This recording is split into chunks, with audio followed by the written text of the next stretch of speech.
cleft lip and palate. I went through a lot of surgeries and kind of got bullied a lot through school and growing up. And as a result, I suffered a lot from like mental health problems. And I started swimming to overcome those problems. And then when I was 16, I realised that there were children born like me in sort of less sort of paid parts of the world, so like developing areas of the world.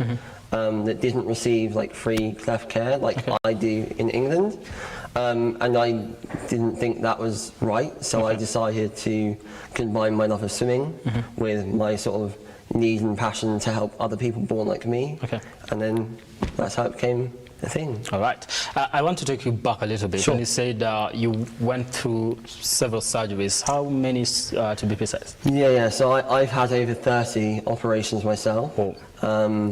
From when I was about 3 days old, and that was repairing my lip.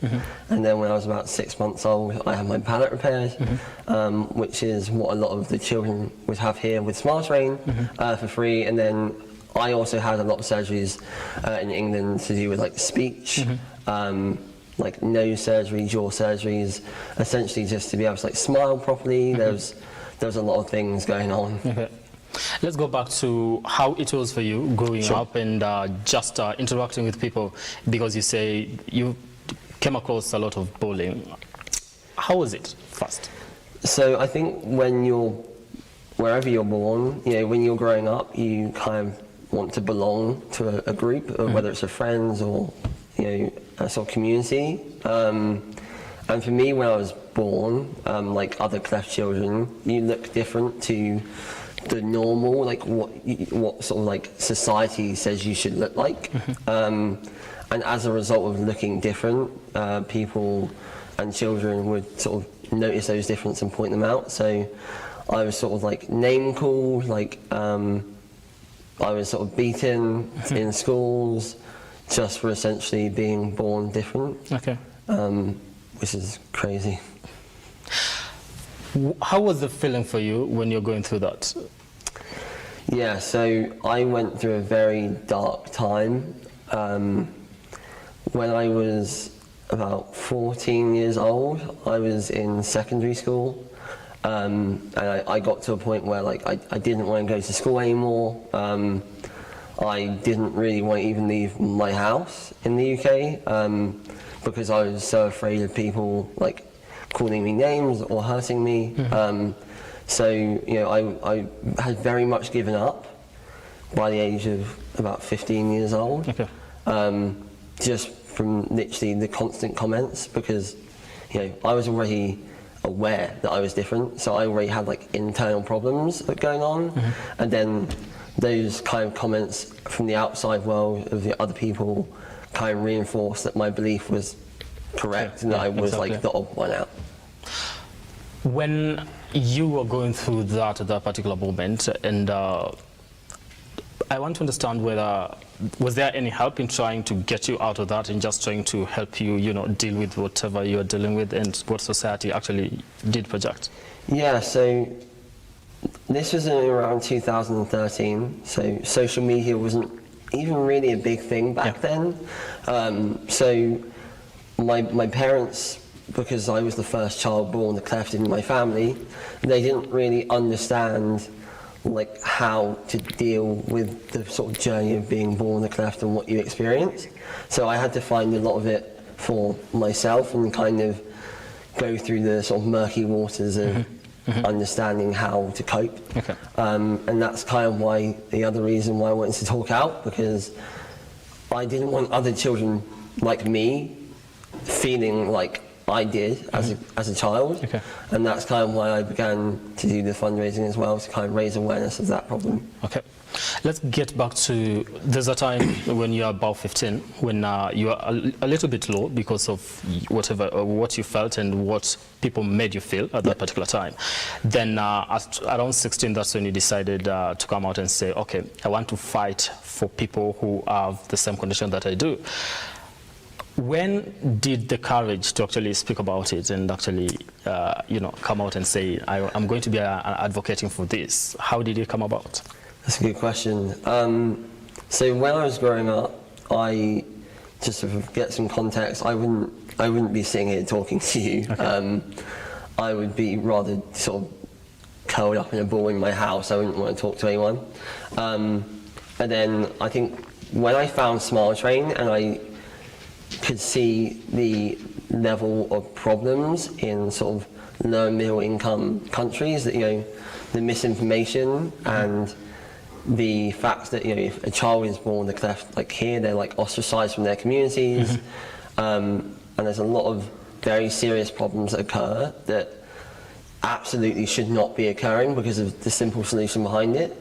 I felt that it was wrong for me to be born in a very privileged area of the world that gets all the surgery and care that I require, to not do my bit to speak up and make sure that other children can get what I've received so fortunately. When you started the foundation and the movement itself, how has the reception been? Do you feel like when it comes to people around us just accepting that somebody is born differently and should be treated with respect, and people trying to understand, are we at that position as a society, not just from the UK and also around the globe? Yeah, I think for me, when I fundraise and do my raising of awareness, I think it's got better, but I think it's by far no means there, like in a position that I would want it to be, especially in certain areas of the world where there is a lot of misinformation. And as I said, that misinformation is, you know, it can quite literally change a family or a child's life. And that's kind of why I'm still here doing what I'm doing. If the job was done, I wouldn't be sitting here talking to you. And I think there's a lot more work to do. And really it should start from the very beginning of, you know, in schools we should be teaching people that, you know, everyone is different, you know, and hopefully that sort of follow through into, you know, older ages, and where people would begin to sort of respect each other, from whether it's their culture, wherever they're from, or even how they look. From the people that you've gotten to interact with, what would you say is the biggest misinformation about people living with cleft? There's a few. So it depends, obviously, parts of the world.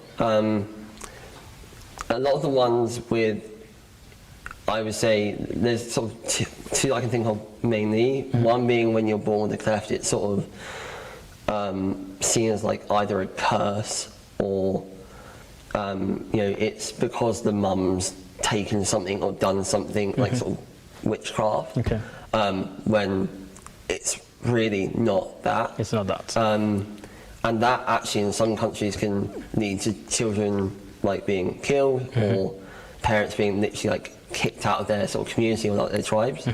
And the other thing is definitely that a lot of people that do sort of know a bit about cleft think that it's just like a one-time surgery and then it's done. But actually, when you're born with a cleft, it's a very impactful, it's a life experience, right? You go through a lot of traumatic events, and that kind of trauma can stay with you, and you have to continue to go through speech therapy, other surgeries. You then have to deal with like going into school and that self-acceptance. So those are two big things, is that one, you know, cleft people are just born, you know, different. There's no reason behind it, you know, just like everyone else. And the second one is the fact that you know, it's simple to kind of fix like the physical aesthetics of what it looks like, but sort of deep down it's a lifelong thing. So before we come to now look at how swimming now gets to integrate with cleft, let me get to just understand from you right now. It has been a journey for you so far.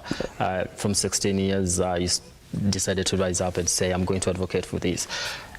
When you look back and when you look at the present right now, what do you see as the biggest difference that has come about? I think from what I've seen, when I first started sort of being very honest and open about my experiences and my story and advocating it, is definitely the openness of it. So usually, like if you were to search when I was sort of starting, like social media, like hashtag Cleft, where you're searching through to find other people.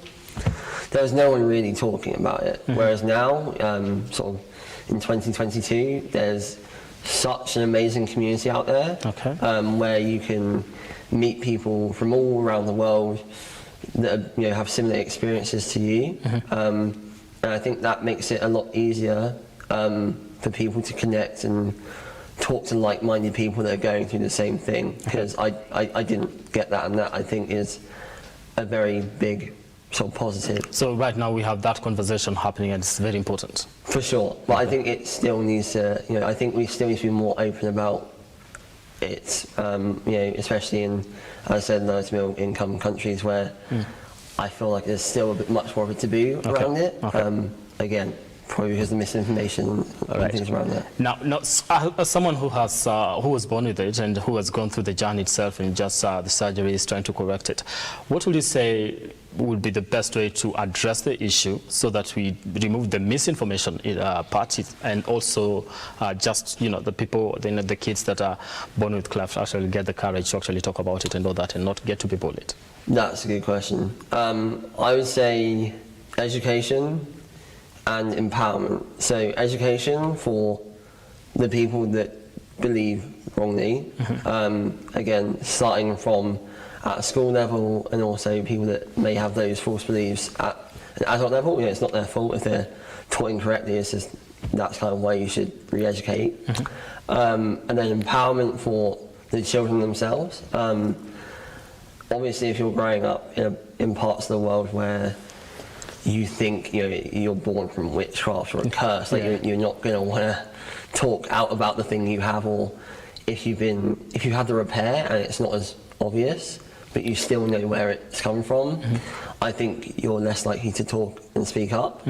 And I think young children are very influenced by our elders and our families and the society around us. And I think if those sort of groups can empower the children to speak up, then you're going to get a much more open community. Let's talk about Smile Train. It started in 2016, say? No, so I created my fundraising movement in 2013 for Smile Train, which was, I think, came back around the 1995, 96-ish. Okay, so... And I funded them. You fund them? Yeah. Okay, so the donor funding, something like that? Yeah, so I've donated, or I've raised, about, in shilling, roughly about 5 million Kenyan shillings. Okay. And that has gone into helping the... Yeah, so they provide free cleft care. So they, unlike any other cleft charity in the world, use a sustainable model where they help train surgeons and enable them to train other surgeons to provide the surgery for free. So that way, it's not like you're just giving money to fund a surgery. You're creating like a sustainable model where you can actually keep teaching other surgeons to keep providing surgery rather than just that one-time situation. Okay. If you were to put it in numbers, how many people would you say have been impacted by Smile Train? Roughly today, about 1.5 million. Wow, that's a big number. It's a big number. They do very well. That's a good one. So when you look back, I'm sure you're very proud when you're looking at the numbers and say 1.5 million have actually been impacted by this. Yeah, I mean, I've supported and funded and helped Smile Train for the past 10 years. Before they even sort of helped 1 million people. So to be able to watch people around the world continue to support them in, a cause that I'm extremely passionate about is incredible, and it should continue. Okay. Now, you are an athlete, you swim. Yeah. That also comes in handy when it comes to raising funds for Smile Train. Yeah. But and your swimming actually acted as something to some extent therapy for you because of what you're dealing with. What do you say if you don't have someone to talk to, and you're going through, somebody's going through what you did go through? What would be the best way to go about in just dealing with that? Yeah, these are good questions. For me, I think the one thing that got me to where I am today is to find something that you love and you're passionate about, and follow that, whether it's as a hobby or, I spoke to a lot of children in my time of fundraising, and a lot of them are like, oh, but swimming is really cool. Like I don't, I can't swim, or I don't like swimming. And for me, it's really like, it doesn't matter how. Like, you might like knitting, or playing football, or playing rugby, or painting. Whatever gives you that escape and helps you express yourself in the way that you find easiest. Do that, because it does enable you to open up and just be, a much more communicative human being. Okay. Earlier you mentioned that you swim long distance. Yeah. I'd like to, if I ask a question in terms of how long? It depends. I mean, in my most recent event, I was during COVID, so 2021. Okay. Obviously when lockdown and stuff was going on. And I think over the course of the summer, I was swimming quite regularly for between 6 and 8 hours at a time. And I managed to swim about 230 miles in the sea, which is like the equivalent of swimming from like England to France about 10 times. Okay. So quite a long way. Okay. Let me get just understand in terms of the future. When you look at Smile Train right now, and what your project and what your dream is for that foundation, what are you looking for? I mean, I think my dream, if I was to wave a wand, is that every single child born on this planet gets the free surgery and comprehensive care that they desperately require and deserve. For many that are born normal, so to speak, it doesn't look like a big problem, but it has such a simple solution, and it can quite literally give a whole life to someone. Like, if it wasn't for those surgeries, I would not have achieved what I've achieved today. So in some cases, it's not only given me a life, it's empowered me to actually go and make something of my life. So there's a lot of meaning behind it, and that's kind of why it's my dream to be able to achieve. Wow, awesome. Now, you are in the country right now. Let's talk about Kenya. That's it. Where have you been so far? So, we've been to around like the central business district, because we've been working here whilst I've been staying. I went to the Sheldrick Trust. I've always wanted to meet elephants. Okay. Did you? Yeah, I got to stroke an elephant. I was a very happy man, very happy man. And then we went to a coffee farm. I got to sort of essentially learn the experience of how the Kenyans make coffee. They make very good coffee in Kenya. Thank you. Thank you. But yeah, I'm now visiting children's hospitals in Kenya, and also some patients that have received care under Smile Train. So I'm getting to also meet some of the community here. Okay. What's the reaction when you get to see people and just visit the people that have actually received care through Smile Train? They are very, very grateful. I've spoken to many people, and not just in Kenya, but across the world, and often very emotional as well. For these people, it's like their last chance. Without this, they're pretty hopeless. In some circumstances, it can be quite extreme. Like, as I said, to be removed from a community, or your child can't go to school. Yeah. So to have that sort of given to them is like a gift, and they are so eternally grateful for that gift. Now, I want people who are watching to understand what it does to someone if they actually bully them, especially if somebody is living with Cleft. What would you say this does to somebody who is being bullied because of how they look? Yeah. I mean, I would say that for me, the level of bullying I received, I explain it as it made me like a shell of a human being. Like, I was so I ended up isolating myself, and I didn't really value myself as a person, and so I pretty much hid away for about a few years actually from literally just the words that come out of people's mouths. And I don't think people understand the impact that their actions have on others and their emotions, because you know, people born with clefts already have their own internal problems, and that needs nurturing, not bullying. Okay. Well, but we are healing. It is a process, though. I know.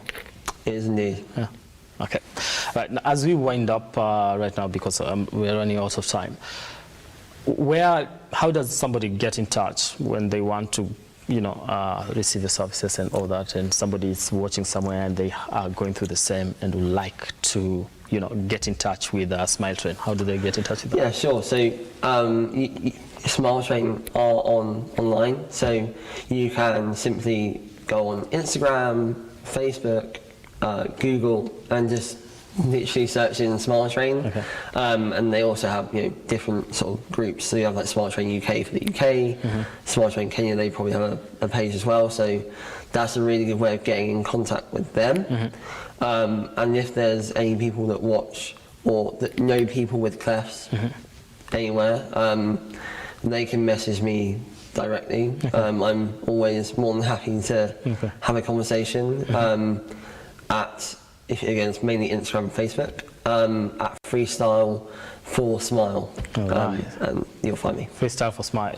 And let me, just as I went up on this one, how swimming got to actually be incorporated with Smile Train. How did that come about?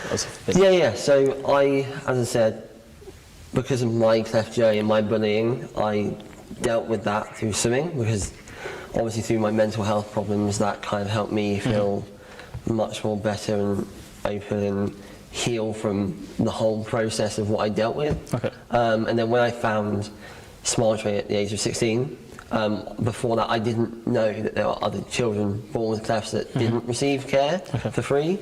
And so when I found out that that was a problem, I decided to be in swimming for Smile Train, Freestyle for Smile. Thank you so much. Your parting shot, your last words for somebody who is watching tonight at this moment. Well, one, thank you for having me in Kenya. You're welcome. And two, if you ever need support, either go to Smile Train or you can talk to me at Freestyle for Smile. All right. Thank you so much. Thank you. Nathan, for your time and being here with us and actually talking about it and sharing your journey with us. Really do appreciate that. And it's a journey, and we'll work with you together so that whoever is actually going through the same could actually get to be inspired and you know, come out of, if it's the being put down, they find a reason to rise up again. I appreciate that. That's Thank awesome. you so much. Thank you. All right, that does it for us here on the program. Thank you so much for making time and watching here, and continue enjoying the rest of your viewing here on Lookuptv.